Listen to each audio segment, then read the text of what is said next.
직분자들이 세워졌습니다. 이제 감사할 일만 있을 줄로 믿습니다. 옆에 분에게 우리 감사할 일만 있을 줄로 믿습니다. 축복합니다. 이렇게 한번 인사하겠습니다. 감사할 일만 있을 줄로 믿습니다. 여러분 축복합니다.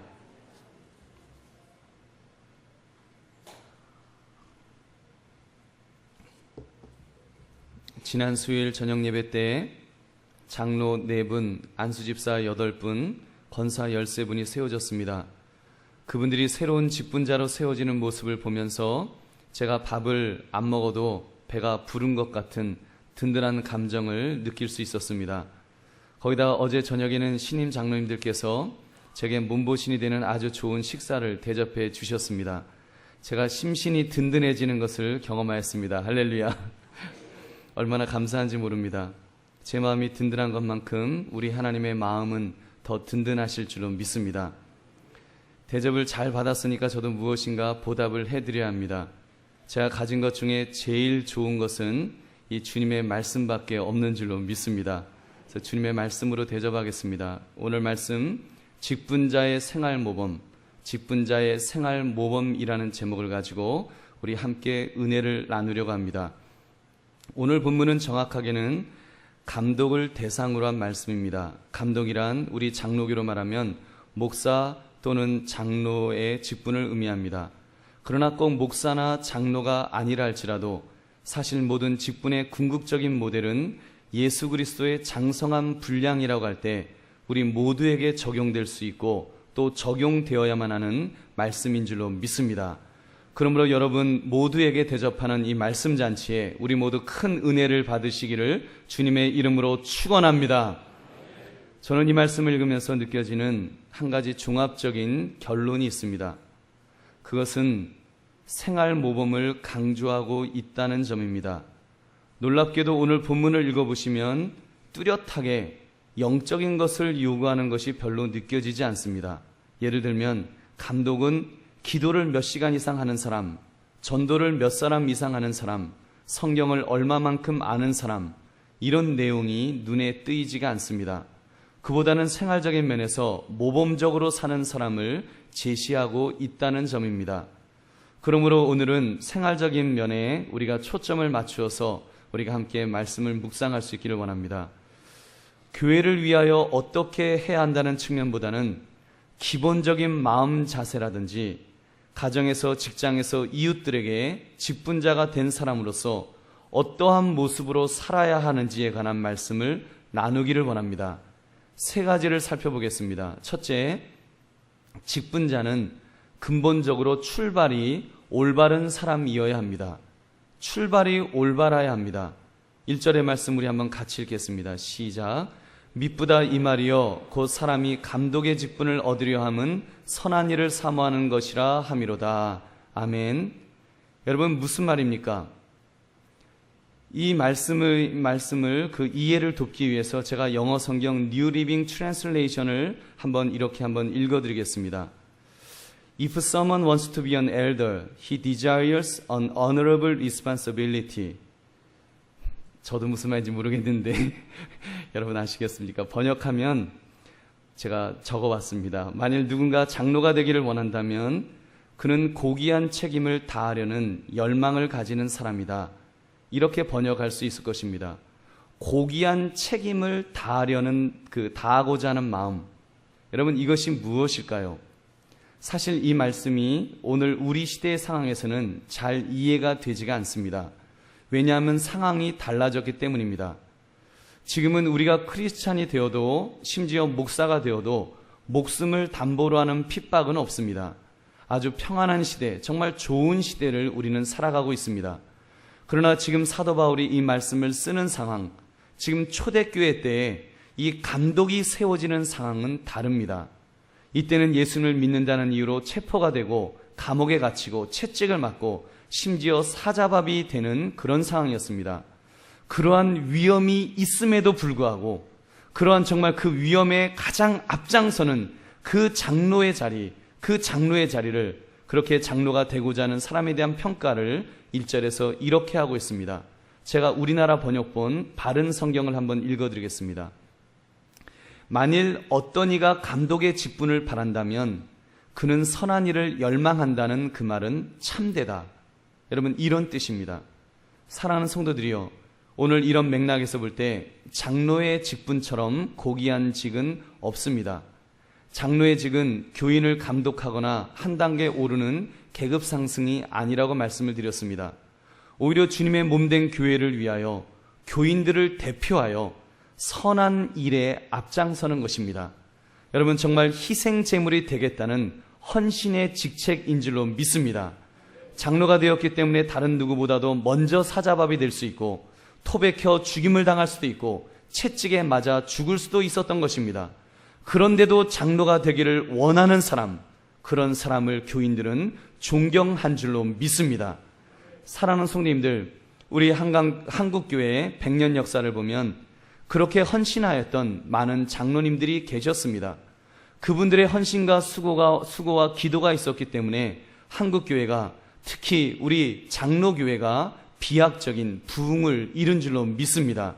우리 한국교회는 백인 선교사들의 경제적인 도움을 얻어서 그렇게 세워진 교회들이 아니었습니다. 교회를 세울 때 장로님들이 앞장서서 자기의 재산을 털어 헌금하고 심지어 자기가 살고 있던 집을 내어놓기까지 해서 교회들이 세워졌습니다.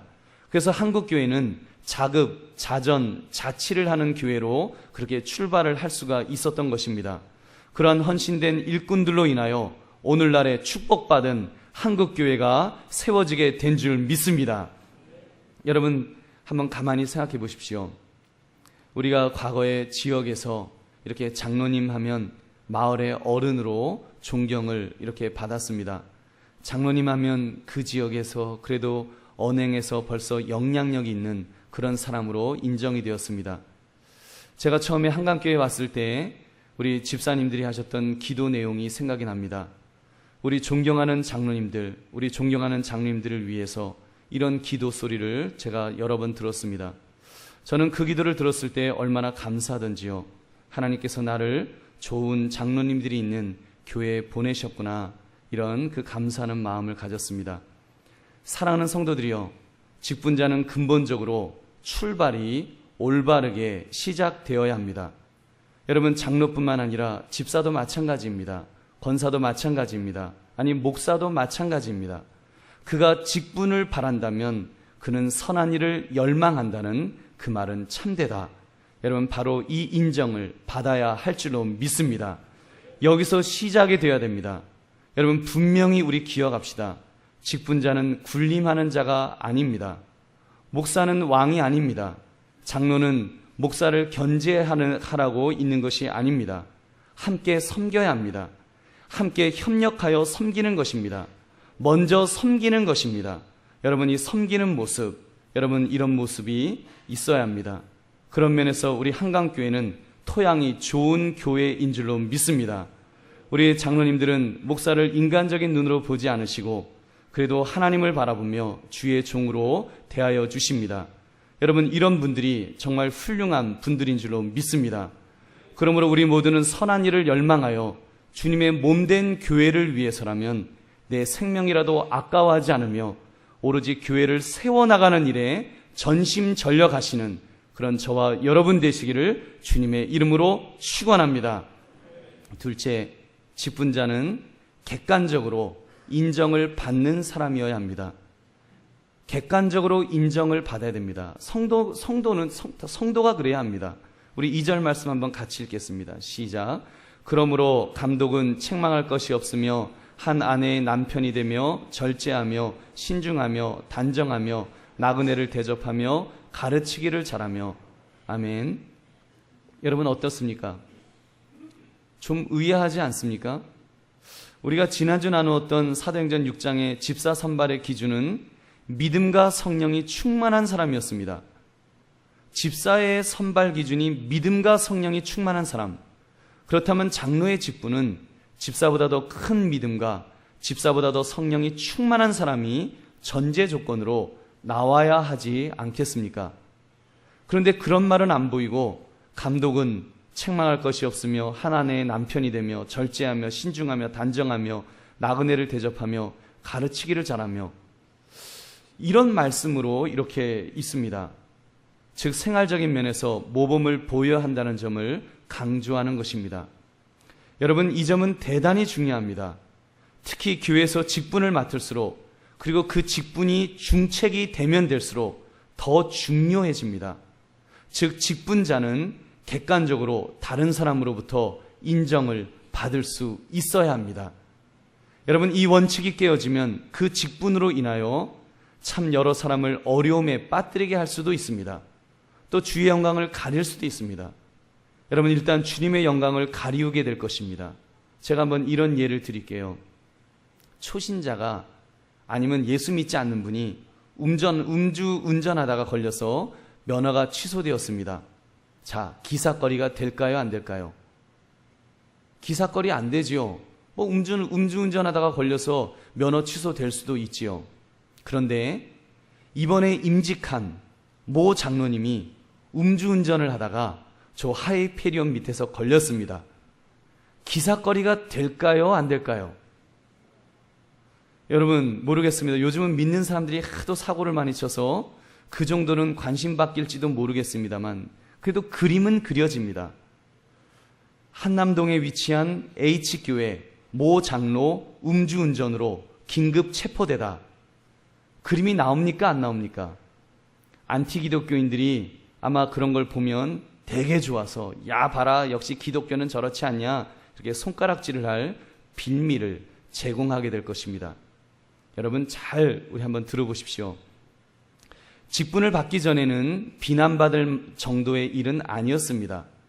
그러나 직분을 받았기 때문에 비난을 받게 되고 그 비난은 바로 하나님의 영광을 가리우는 쪽으로 맞추어진다는 것입니다.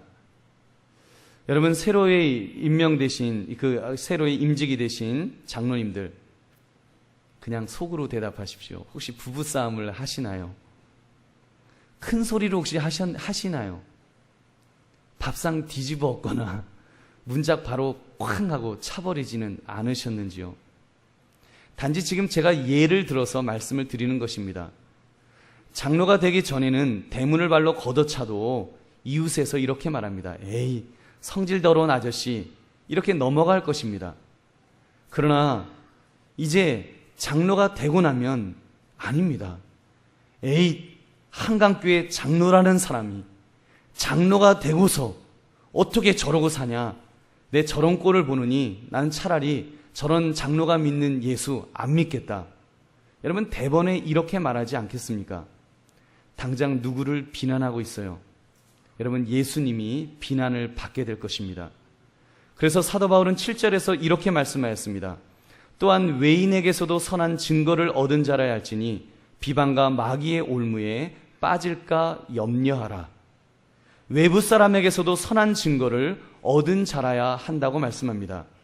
왜냐하면 믿지 않는 사람들에게 인정을 받지 못하면 곧바로 비방과 마귀의 올무가 되기 때문입니다. 그러므로 이제 결심하십시오. 나는 공인이다. 나는 하나님을 대표하는 자다라고 하는 이러한 자의식을 우리 장로님들뿐만 아니라 우리 모두가 가져야 될 줄로 믿습니다. 우리 한번 모두 함께 따라해 보시기 바랍니다. 내 얼굴이 곧 하나님의 얼굴입니다. 여러분, 인정이 되시면 아멘 하시기 바랍니다. 아멘. 여러분, 이 말은 제 말이 아닙니다. 사도 바울은 성도를 이렇게까지 지칭하였습니다. 고린도후서 3장 3절에서 사도 바울이 고린도 교회 교인들을 무엇이라고 불렀습니까? 우리 고린도후서 3장 3절 우리 한번 같이 읽겠습니다. 시작.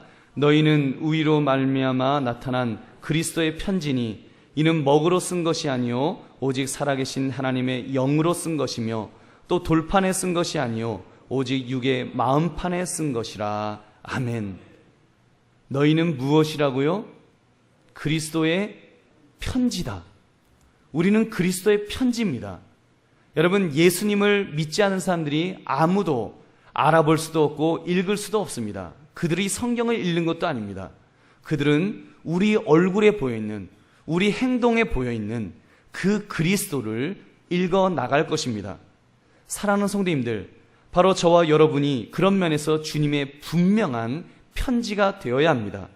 우리가 생활의 모범을 보이면 우리를 통하여 모범적인 그리스도가 읽혀질 줄로 믿습니다.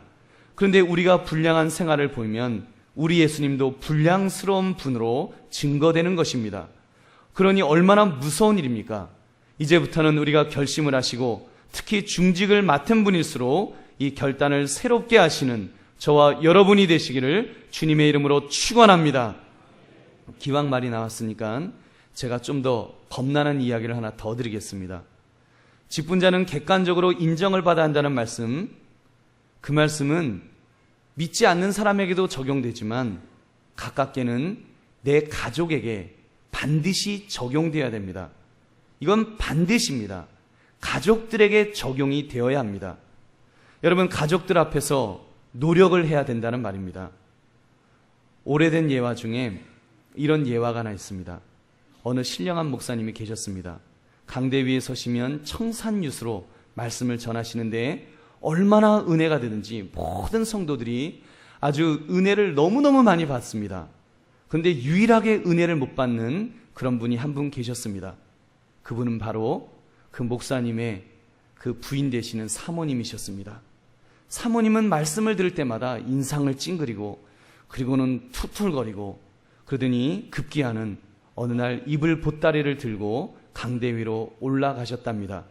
교인들이 너무 놀라서 사모님 왜 이러세요? 왜 이러세요? 막 말렸습니다.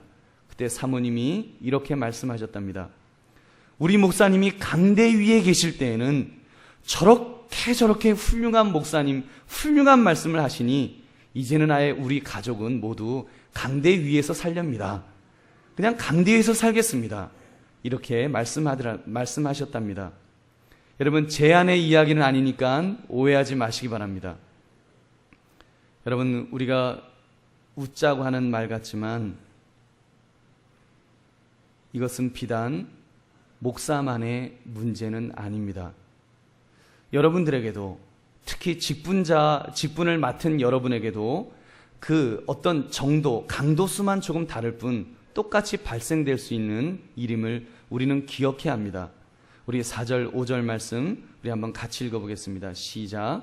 자기 집을 잘 다스려 자녀들로 모든 공손함으로 복종하게 하는 자라야 할지며 사람이 자기 집을 다스릴 줄 알지 못하면 어찌 하나님의 교회를 돌보리요. 아멘. 여러분, 이 말씀을 들을 때 첫 번째로 떠오르는 고사성어가 무엇인지요? 수신제가 치국평천하, 그죠? 자기의 심신을 닦고 가정을 바르게 하고 나라를 다스리고 천하를 평정한다는 말입니다. 그러나 이 말씀을 단순히 이 차원에서만 우리 보지 맙시다. 반대의 경우 직분자임에도 불구하고, 예를 들면 훌륭한 장로님, 권사님인데도 불구하고 자녀가 말을 안 듣는다. 여러분, 무엇이 문제일까요? 물론 자녀는 다 내 마음대로 되는 것은 아닙니다. 아니더라고요. 심지어 사랑의 교회 그 고 옥하는 목사님 같이 훌륭한 목사님조차도 자녀가 뻗땡기고 방황을 한 적도 있었습니다. 그러므로 우리가 흑백 논리로 판단할 일은 아닙니다만 일반적으로 생각해 보자는 것입니다. 자녀를 다스릴 수 없다는 것을 뒤집어서 한번 생각해 보십시오.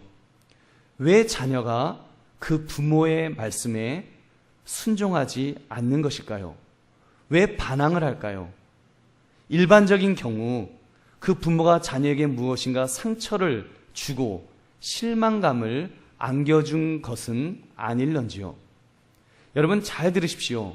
중직을 맡으신 분이 아직도 이렇게 독주를 드시거나 또는 도박을 하시거나 바람을 피우시거나 쌍욕을 하면서 싸우시거나 남을 헐뜯고 비방하기를 즐기시거나 거짓말하기를 밥 먹듯 하시거나 자녀들 앞에서 불성실하게 사시거나 게으르시거나 무책임하시거나 포악한 성품을 여전히 드러내고 사시거나 하신다면 두렵고 떨리는 마음으로 자신을 한번 돌아보고 그리고 자녀를 향해서 눈치를 한번 보아야 합니다. 여러분의 자녀가 혼란스러워하고 있지는 않는지요? 직분을 받았는데도 여러분이 가지고 있던 과거의 죄악된 모습을 그대로 간직한 채 그것을 전혀 바꾸고자 하는 마음이 없는 채 살고 있지는 않느냐는 말입니다. 여러분, 그분의 모습을, 그런 아버지의, 그런 어머니의 모습을 보고 있는 자녀, 그 마음에 얼마나 상처가 되겠습니까? 같은 신앙생활을 하는 사람으로서, 신앙의 어떤 후배로서 그 어머니 아버지를 보면서 얼마나 마음의 상처를 입겠느냐는 말입니다. 여러분 잘 들어보십시오. 우리는 흔히 교회에 올 때는 체면 때문에 제법 그럴싸한 표정으로 그럴싸한 언어 수준을 구사하면서 소위 연극을 할 수도 있습니다. 그런데 교회를 나가는 순간 남이 아닌 가족들만 남았을 때 갑자기 시골 사투리를 쓰면서 직분을 받기 전 그 모습 그대로를 여과 없이 여러분의 자녀에게 보여주고 있지는 않으신지요? 우리는 한 배를 탄 거야 라고 말하면서 아무런 긴장감 없이 여러분의 죄악된 모습을 여러분의 자녀에게 보여주지 않았느냐는 말입니다. 저는 감히 말할 수 있습니다. 여러분의 자녀는 100, 만약에 그렇다면 우리의 자녀는 100이면 100명 모두 바로 우리의 모습 때문에 시험이 들 것입니다. 믿음의 선배가 그런 모습으로 살아가는 모습을 여러분 자녀에게 앞서서 믿음의 후배입니다. 믿음이 어린 사람입니다. 그 사람이 나의 아버지, 나의 어머니라는 것을 떠나서 저분이 한강교회 중직에 있는 분인데 저분이 어떻게 저러고 사는가? 여러분 그런 상처를 입지 않겠습니까? 무슨 장로님이 저러냐? 무슨 권사님이 저러냐? 무슨 집사님이 저러냐?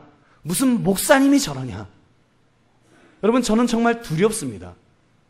제가 저희 자녀들 앞에 어떤 모습으로 보일지, 나의 모습 때문에 신앙적으로 내 자녀가 어떤 상처를 입을지 너무너무 겁나요. 저는 너무너무 겁납니다. 제 자녀들 때문에요, 때로는 잠도 못 자겠습니다. 정말 제 모습 때문에 제 자녀가 상처 입을까 봐 저는 너무너무 두렵습니다. 그러므로 여러분, 우리 성도들이요, 특별히 직분을 받으신 여러분들이요, 물론 직분을 받지 않으신 분이라고 할지라도 우리가 성도라고 하는 고귀한 신분을 획득하신 우리 모두는 이 말씀을 기억해야 합니다. 그리고 이제는 내 모습이 달라지기 위해서 애를 써야 할 줄로 믿습니다. 뼈를 깎는 노력을 해야 됩니다. 적어도 나의 가족 앞에서, 내 자녀 앞에서, 내 배우자 앞에서 나의 변화된 모습을 보여주어야 할 줄로 믿습니다. 적어도 변화되기 위하여 각고의 노력을 기울이는 모습을 보여야 합니다. 우리 엄마가, 우리 아빠가, 우리 남편이, 우리 아내가 직분을 받더니 뭔가 달라졌구나. 인격적으로 무엇인가 변화되고 있구나. 역시 하나님은 살아계셔서 역사하시는 분이시다. 하나님은 정말 살아계신다. 할렐루야. 이 체험을 하도록 만들어 주어야 할 줄로 믿습니다. 물론 여러분의 힘으로, 여러분의 의지만으로, 우리의 힘만으로는 할 수 없습니다. 그래서 더 기도의 자리를 지켜야 한다고 말씀을 드렸습니다. 더 예배의 자리를 지키고 말씀의 자리를 지켜야 됩니다. 성령 하나님께 기도를 드려야 합니다. 성령 하나님, 저에게 성령 충만의 은혜를 주시옵소서. 그래서 저에게서 성령의 열매가 사랑과 희락과 화평과 오래 참음과 자비와 양성과 충성과 온유와 절제의 열매, 이 열매들이 내게서 풍성하게 맺혀지게 하옵소서. 이 기도를 할 수 있어야 될 줄로 믿습니다. 우리가 깨어서 이 생활적인 모범을 놓고 기도하면 우리 성령 하나님께서 우리 모두를 변화시켜 주실 줄로 믿습니다. 이렇게 결단하심으로 모든 사람으로부터 인정을 받으시는, 특별히 가까운 가족에서부터 먼저 인정을 받으시는 저와 여러분이 되시기를 주님의 이름으로 축원합니다. 셋째, 직분자는 자기 절제가 되는 사람이어야 합니다. 우리 3절 말씀 함께 읽겠습니다. 시작. 술을 즐기지 아니하며 구타하지 아니하며 오직 관용하며 다투지 아니하며 돈을 사랑하지 아니하며. 아멘. 술을 즐기지 아니하며 구타하지 아니하며, 이런 부분도 당연히 절제가 필요하죠. 이 부분은 조금 전 좀 말씀을 드렸으니까 생략하겠습니다. 오직 관용하며 다투지 아니하며 돈을 사랑하지 아니하며. 여러분, 이런 부분에서도 왜 절제가 필요할까요? 먼저 관용하며를 한번 보겠습니다. 관용하며. 직분자는 좀 관용해야 합니다. 교회에서 중직을 맡으면 맡을수록 반드시 이 덕목이 있어야 합니다. 관용이 무엇입니까? 관용은 인내, 온유라는 의미로도 사용되는 단어입니다. 이런 뜻입니다. 이 개념은 모두 억제되지 않은 분노, 가혹한 야수성, 그리고 이기심하고는 아주 반대되는 개념입니다. 이것은 고상한 마음을 가진 사람, 즉 모욕을 받고도 화를 내지 않는 현인, 재판에 임하여 인정 많은 재판관, 나라를 다스림에 있어서 자비로운 왕, 이런 사람들이 가진 특징을 말합니다. 저는 이런 성품을 이렇게 한번 표현해 보았습니다. 좀 사람이 넉넉해야 합니다. 여러분 아시죠? 무슨 이야기인지 아시죠? 그냥 우리 보통 말하는 저 사람은 참 성품이 참 넉넉하다. 좀 넉넉해야 됩니다. 생각해 보십시오. 중직을 맡았다는 것은 그만큼 힘이 있는 위치에 있다는 말도 됩니다. 그러다 보면 잔소리를 해도 한마디 더할 위치에 있게 됩니다. 근데 그때 잔소리할 위치에 있다고 시시콜콜 파리똥도 똥이다라고 말하고 있다면 교회에 은혜가 있을까요? 그럴 때 좀 관용하려면 절제가 필요합니다. 잔소리하고 싶은 마음을 읍하고 입을 막고 허허 웃어주는 넉넉함이 필요하다는 말입니다. 여러분, 중직을 맡은 분이 너무 빡빡하면 교회가 은혜가 없어집니다. 저는 이런 확신이 있습니다. 만약 교회의 질서가 우선이냐 은혜가 우선이냐 둘 중 극단적으로 하나만 선택해야 된다면 저는 은혜라고 믿습니다. 물론 하나만 선택해야 할 일은 없을 것입니다. 그리고 당연히 질서도 있어야 됩니다. 그러나 일단은 교회는 좀 넉넉함이 있어야 할 줄로 믿습니다. 특히 중직에 있는 분들이요, 넉넉함. 참 우리 교회 장로님은, 우리 교회 권사님은, 우리 교회 집사님은 참 사람들이 참 넉넉하다. 그런 넉넉하다. 이런 관용이 있는 그런 우리 지도자들 되시기를 주님의 이름으로 축원합니다. 그리고 다투지 아니하며 이 덕목은 어쩌면 관용하기만 한다면 저절로 해결된 문제가 아닌가 생각합니다. 사랑하는 성도들이요, 아무튼 이것 한 가지만은 꼭 기억하십시오. 싸움꾼이 용기 있는 사람이 아닙니다. 싸울 만한 일을 만났음에도 불구하고 자기의 발톱을 접고 다투지 않는 사람이 참 용기 있는 사람입니다. 그런 면에서 중직에 있는 분들은 이 덕목이 반드시 필요합니다. 분명히 다툴 만한 일이었고 저분의 위치에서 저분이 가진 영향력을 가지고 싸우면 얼마든지 이길 승산이 있는 싸움인데도 다투지 않는 사람, 이런 사람이 중직자의 모습인 줄 믿으시기 바랍니다. 그리고 꼭 짚고 넘어가야 할 부분, 돈을 사랑하지 아니하며. 돈 문제가 있습니다. 돈을 사랑하는 것, 어쩌면 탐욕의 죄성을 가진 모든 인간들의 공통적인 속성이 아닐런지요. 돈 싫어하는 사람이 어디 있겠습니까? 다 돈 좋아하지요. 제가 가만히 보니까 돈 사랑의 마음을 빼앗기는 사람을 보니까 두 가지 부류의 사람들이 있는 것 같습니다. 하나는 날 때부터 돈이 너무 많은 사람, 그래서 돈이면 안 되는 것이 없다고 그렇게 그것을 날 때부터 체험하고 사는 사람, 소위 돈맛을 아는 사람, 그런 사람들은 돈 합니다. 또 한 부류는 반대인데 아주 찢어지게 가난한 환경에서 소위 돈에 한이 맺힌 사람들이 돈을 사랑하더라고요. 여러분, 찢어지게 가난했던 사람이 한번 돈맛이 들면요, 얼마나 거기에 몰두하는지 모릅니다. 가난한데 난 돈에 관심이 없어요.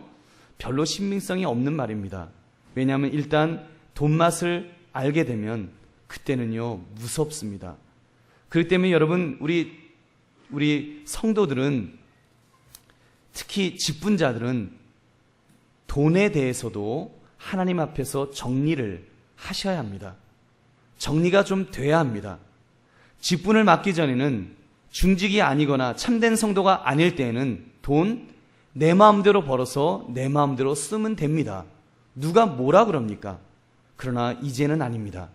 하나님 앞에서 직분을 맡으면서 돈 문제에 대해서도 하나님 앞에 이제 그 합의를 봐야 합니다. 하나님, 내가 돈을 어떻게 관리할 것인지 하나님, 성경적인 사고를 할 수 있도록 나를 붙들어 달라고 기도해야 됩니다. 마르틴 루터는 이렇게 기도를 했습니다. 저의 돈지갑이 회개하게 해주시옵소서. 감리교의 창시자 요한 웨슬리는 이렇게까지 말하였습니다.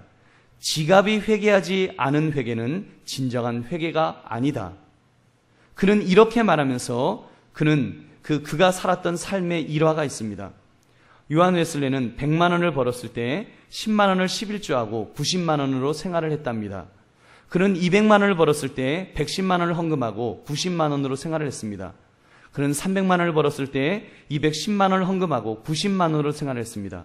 그는 400만 원을 벌었을 때 310만 원을 헌금하고 90만 원으로 생활을 했습니다. 아마 요한 웨슬레 때는 인플레이션도 없었는지 아무튼 그러고 살았답니다. 물론 우리가 그렇게까지야 할 수 있겠습니까만 우리가 돈을 사랑하고자 하는 그 마음을 우리가 절제해야 될 줄로 믿습니다.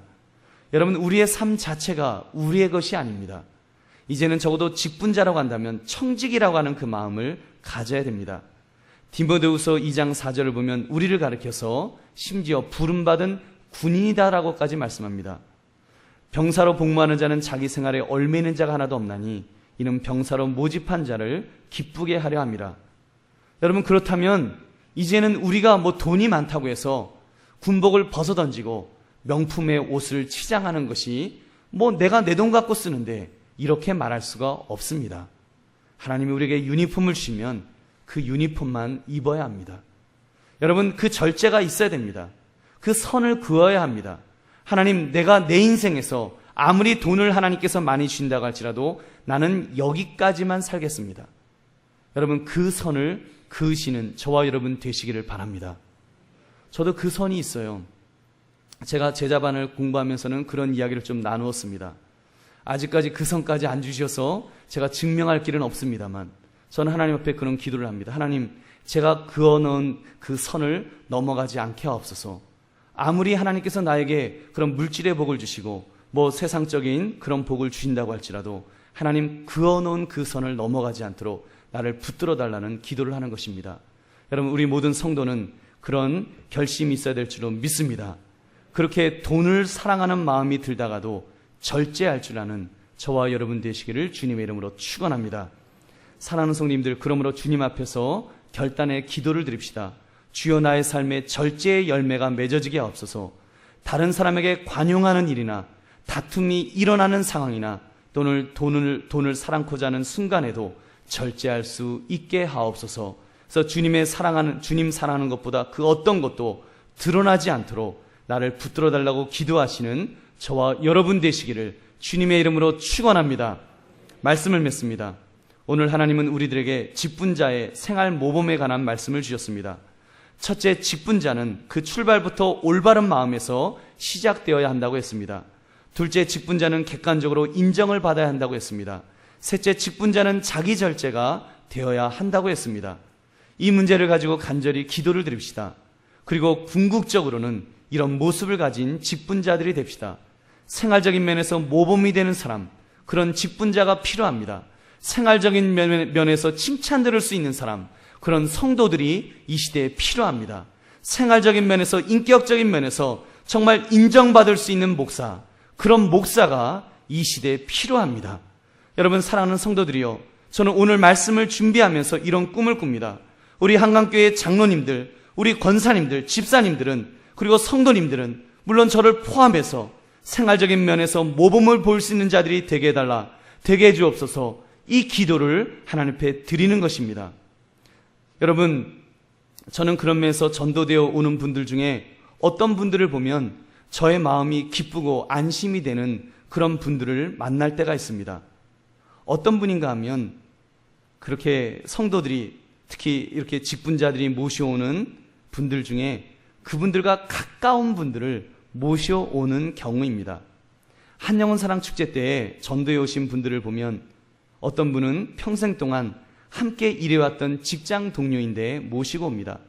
몇 년 동안 같이 이렇게 사업상 이렇게 서로 알고 지내던 분인데 그런 분을 모시고 옵니다.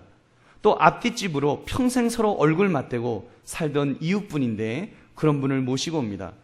가까운 친척인데 교회로 발걸음을 옮기게 하신 그런 경우가 있습니다. 그럴 때면 저는 저의 마음은 그 기쁨이 2배로 증폭이 됩니다. 우리 교회 장로님이, 우리 교회 권사님이, 우리 교회 집사님이, 우리 교회 성도님이 인생을, 신앙생활을 헛살고 계시지는 않으시는구나 이렇게 확신하게 되는 줄로 믿습니다. 그러니까 그분들이 그렇게 교회를 따라 나오지 않겠습니까? 여러분, 만약에 정말 저 인간 어떻게 저러냐 그러면 누가 따라오겠습니까? 여러분, 이런 생각을 하면 얼마나 감사한지 모릅니다.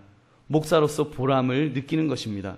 사랑하는 성도님들, 우리 꼭 이렇게 사시기를 여러분 축원합니다. 영적인 열매도 많이 우리가 맺어야 되겠지만 우리 생활적인 면에서 풍성한 열매, 정말 인격적인 열매, 생활의 열매, 관계의 열매, 이런 열매들을 잘 맺혀 나가시는, 그래서 하나님께 영광을 돌리며 살아가시는 저와 여러분이 되시기를 주님의 이름으로 축원합니다. 우리 함께 기도하겠습니다.